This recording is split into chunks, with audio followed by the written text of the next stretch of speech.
विधानसभा निवडणुकांची प्रचार मोहीम सुरू झालेली आहे। त्यानिमित्ताने आज पुन्हा एकदा आपल्यासोबत शिवसेना तालुका प्रमुख सुदेश चौधरी साहेब आहेत। याआधी आपण त्यांच्याशी संवाद साधलेला होता। त्यानंतर त्यांनी एक धडाकेबाज मुलाखत दिली। त्यानंतर आपण सगळेच त्यांच्या प्रतीक्षेत होतो। तो योग आज पुन्हा एकदा आपला त्यांच्याशी जुळून आलेला आहे। सर नमस्कार। नमस्कार सर, 3 नालासोपारा, बोईसर आणि विधानसभा आपली वसई जी आहे त्याच्यामध्ये तुम्ही राजकीय स्थिती कशी बघताय?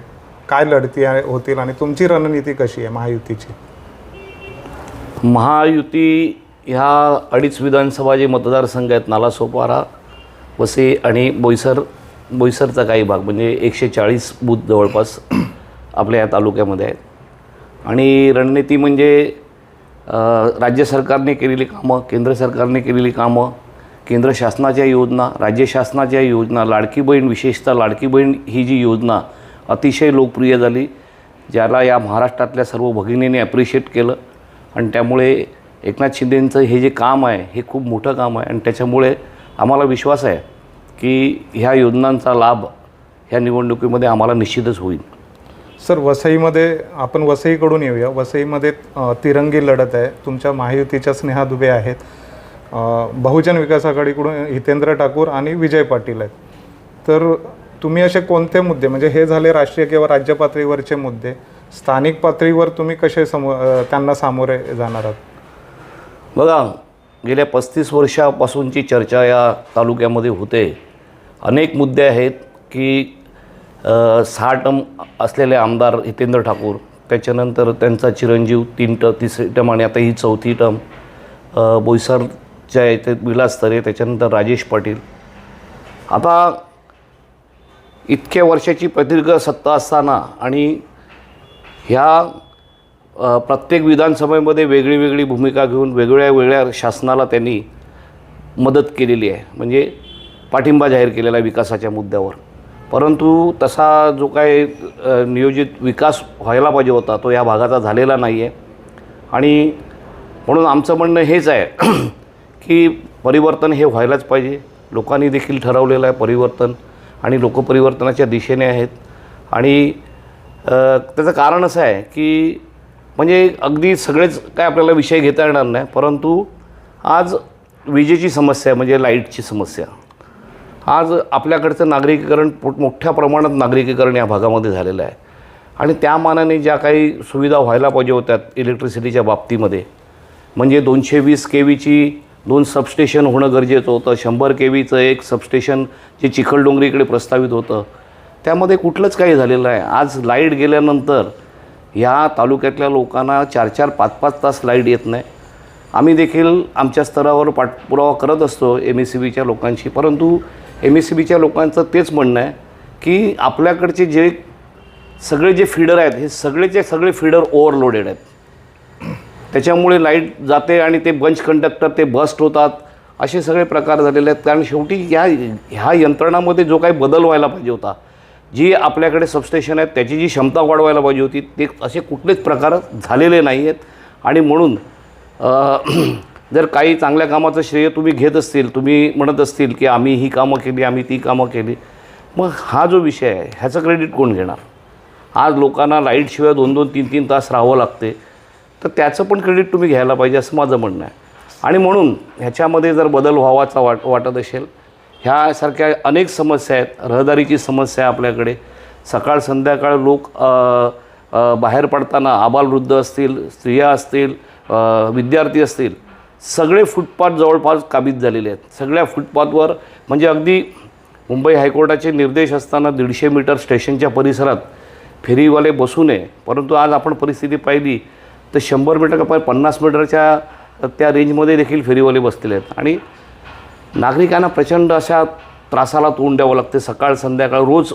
आणि ते कसं झालं की रोज मरे त्याला कोण रडे अशी गत झालेली आहे नागरिकांची। आणि म्हणून ह्या भागाचा जर सुनियोजित विकास व्हायचा असेल आणि होऊ असं लोकांना वाटत असेल, तर जे राज्यस्तरावरचे किंवा केंद्र शासन स्तरावरचे जे पक्ष आहेत त्या पक्षाच्या उमेदवारांनाच लोकांनी निवडून दिलं पाहिजे। जेणेकरून सरकारच्या माध्यमातून ती कामं, विकासाची कामं करता येतील असं मला वाटतं. सर, वसईच्या तिरंगी लढतीमध्ये ॲक्च्युली जी लढत आहे, खरी लढत आहे ती विजय पाटील आणि हितेंद्र ठाकूर यांच्यामध्ये आहे. तर त्याच्यामध्ये स्नेहा दुबे ज्या आल्या आहेत किंवा त्यांना जी उमेदवारी मिळाली आहे, तर तिथे मतविभाजन होण्याची शक्यता आहे. आणि असं म्हटलं जातं की ते जे मतविभाजन आहे ते हितेंद्र ठाकूरांना फायदेशीर ठरू शकतं. तुम्ही त्याच्याकडे कसं बघताय?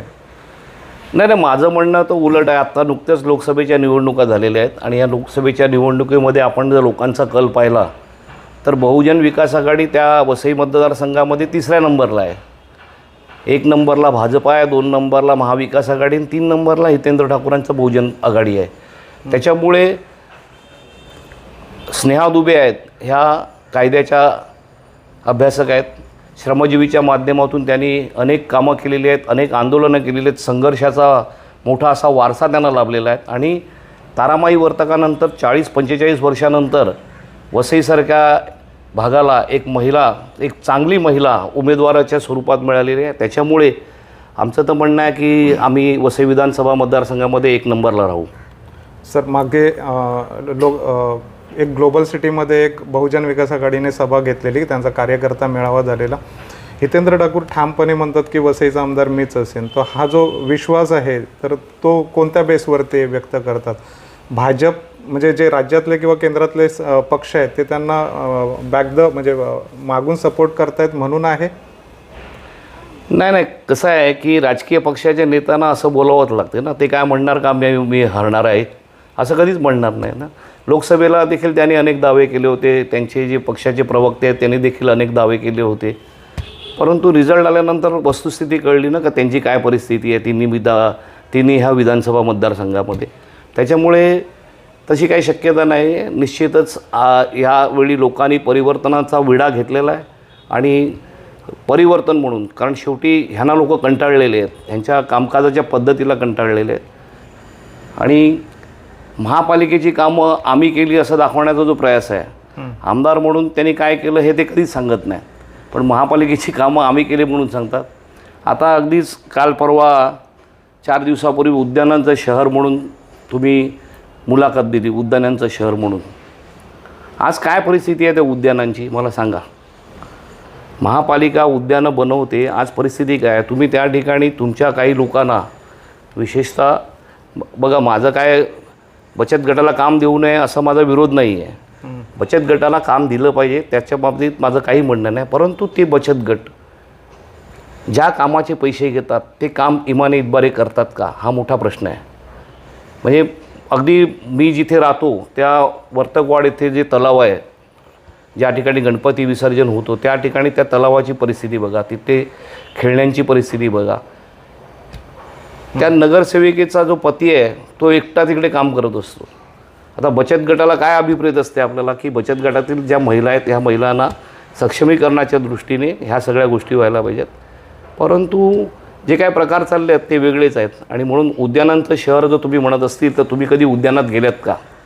आत्ता एक 8-15 दिवसापूर्वी किंवा महिन्यापूर्वी टोटाळे तलाव येथे एका महिलेला शॉक लागला आणि ती गंभीर जखमी झाली. ही उद्यानांची परिस्थिती आहे. खेळणी तुटलेल्या अवस्थेत आहेत, व्यायामाची साधनं तुटलेल्या अवस्थेत आहेत, उद्यानं भकास झालेली आहेत. आणि अशावेळी तुम्ही जर उद्यानांचं शहर आणि तुम्ही त्याचं क्रेडिट घ्यायला बघत असतील तर ते पूर्णतः चुकीचं आहे. सर, वसई आणि नालासोपारा ह्या दोन्ही मतदारसंघांची जेमतेम परिस्थिती सारखीच आहे. नालासोपाऱ्याकडे मी येतो कारण तिथे भाजपमध्ये राजन नाईक आणि क्षितिज ठाकूर यांच्यामध्ये तुल्यबळ लढत आहे. राजन नाईक टप देऊ शकतील का क्षितिज ठाकूर मागच्या वेळेसारखेच बहुमताने विजयी होतील? नाही, मी म्हटलं ना की यावेळी लोकांच्या मनामध्ये परिवर्तन आहे. परिवर्तनाची भावना आम्ही ज्यावेळी फिरतो लोकांमध्ये तेव्हा आम्हाला ती जाणवते. आणि त्यामुळे निश्चितच क्षितिज ठाकूरांनी कामं सांगावी ना, त्यांनी आमदार म्हणून काय कामं केलेली आहेत, त्यांनी आमदार म्हणून ह्या भागाच्या विकासासाठी काय केलं आहे, किती लोकांना ते भेटल्यात, कुठे ते कुठल्या ह्याच्यामध्ये म्हणजे कुठल्या भागामध्ये जातात. ते म्हणतात आम्ही 24/7 आम्ही उपलब्ध असतो. तुम्ही उपलब्ध तुमच्या ऑफिसमध्ये असतात. आणि तुमच्या ऑफिसमध्ये येण्यासाठी लोकांना, जर माझ्या या फुलपाड्यातून तुमच्या ऑफिसला यायचं असेल काय काम घेऊन, तर लोकांना नाही म्हटलं तरी 100-150 रुपये खर्च आहे. काय उपयोग आहे तुमचा आमदार म्हणून? तुम्ही तुमच्या ऑफिसला ए सीमध्ये बसणार आणि लोकांनी खेडे घाल. तुम्ही किती फिरतात?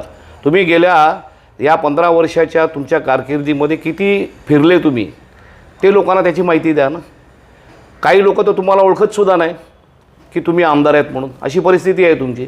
आणि त्याच्यामुळे ही लढत तुल्यबळ नाही, ते ही लढत ही एकतर्फी होणार आहेत. महायुतीचे उमेदवार राजन नाईक हे प्रचंड बहुमताने निवडून येणार आहेत. लोकसभेचा जर निकाल आपण पाहिला तर लोकसभेमध्ये लोकांनी जो कल दिलेला आहे, भारतीय जनता पार्टी आणि महायुतीचे उमेदवार विष्णू सवरा ह्यांना प्रचंड जे मताधिक्य मिळालं आहे नालासोपारा विधानसभा मतदारसंघामध्ये, ते ह्यावेळी देखील अबाधित राहील आणि राजन नाईक निवडून येतील.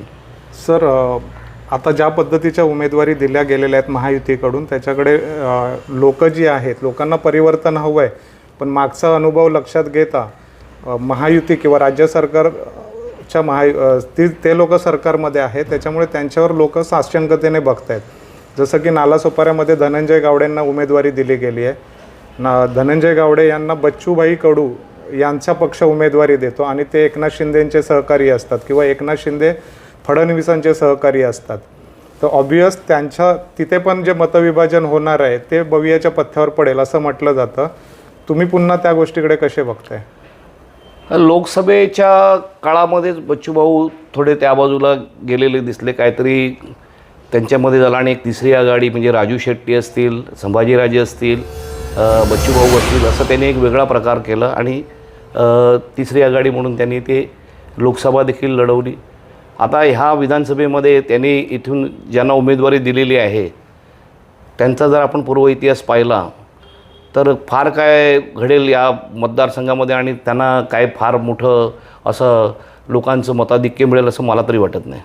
सर, चांगली गोष्ट आहे, तुम्ही आशावादी आहात महायुतीबाबत. सर, ही झाली एक बाजू, पण दुसरी बाजू अशी आहे की आपण मागे एकदा म्हटलेलं की प्रथम महापौर बंड करतील का, तर त्या अपेक्षेप्रमाणे त्यांचं बंड झालं, पण ते शमवलं देखील तसं गेलं. पण त्याच्यातले आता बहुजन विकास आघाडीमध्ये त्या निमित्ताने एक असा दुभंगपणा दिसला आहे आपल्याला. तर तुम्ही तो कशा पद्धतीने कॅश कराल? ते लोक आमदार सांगतायत की आमचे कार्यकर्ते कामाला लागलेत, तुम्ही मानता ते? माझं तर म्हणणं आहे की हे वादळापूर्वीची शांतता आहे. भविष्यामध्ये नक्कीच काहीतरी वेगळं घडेल. राजीव पाटलांना उमेदवारी मिळावी न मिळावी हा त्यांच्या पक्षाचा विषय आहे, परंतु त्यांच्याबरोबर काम केलेलं असताना गेली अनेक वर्षे बहुजन विकास आघाडीमध्ये मी असताना त्यांचं जे काम जवळून बघितलेलं आहे आणि त्यांनी पक्षासाठी जे योगदान दिलेलं आहे त्या योगदानाची तर निदान दखल घ्यायला पाहिजे होती असं मला वाटते.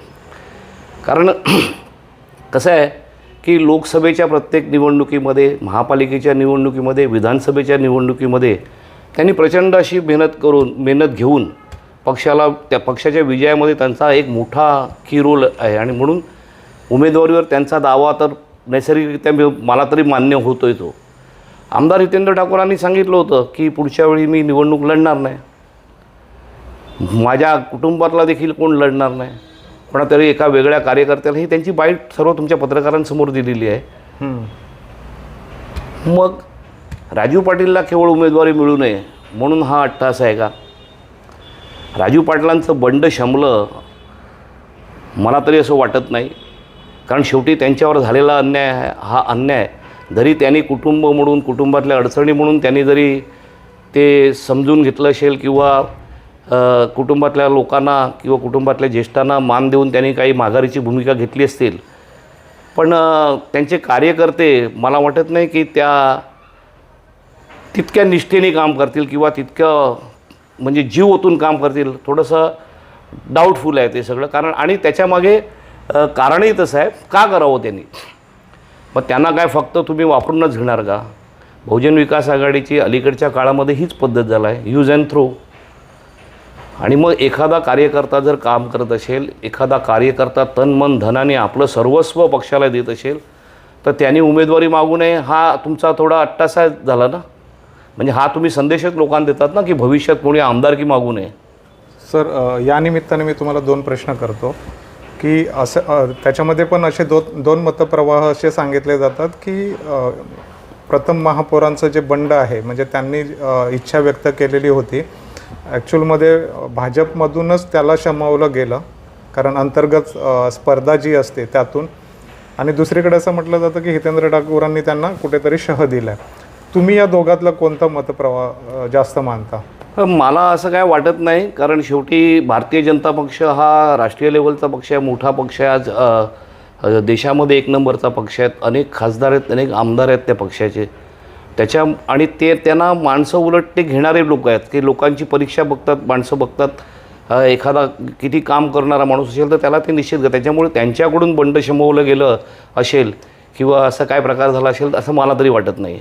सर, आता जे कोण नाराज आहेत बहुजन विकास आघाडीमध्ये, तर त्यांच्याशी तुम्ही कधी म्हणजे तुमच्या रणनीतीचा भाग म्हणून कोणाशी संपर्क केला आहे, किंवा ती त्यांच्यातली नाराजी आहे, सुप्त नाराजी आहेच, आपण ती नाकारून चालत नाही, तर त्याला कसं कॅश करणार आहात तुम्ही? बघा, मी मागच्या वेळी पण मला सांगितलं होतं की बहुजन विकास आघाडीमध्ये काय सर्व आलबेल नाही आहे. बहुजन विकास आघाडीमध्ये बरेचसे लोक संपर्कात असतात, बरेचसे लोक बोलतात, काही लोकांच्या अडचणी देखील आहेत, काही लोक बोलू शकत नाहीत.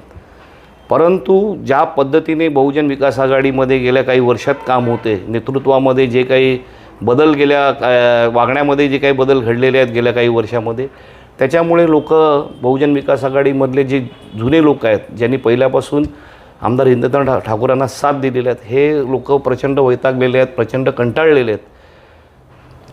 कारण तो जो एक वातावरण होतं प्रेमाचं किंवा घराचं असं परिवारासारखं वातावरण, हे कुठेतरी संपलेलं आहे त्यांच्यातलं. सर, शेवटचा प्रश्न विचारतोय.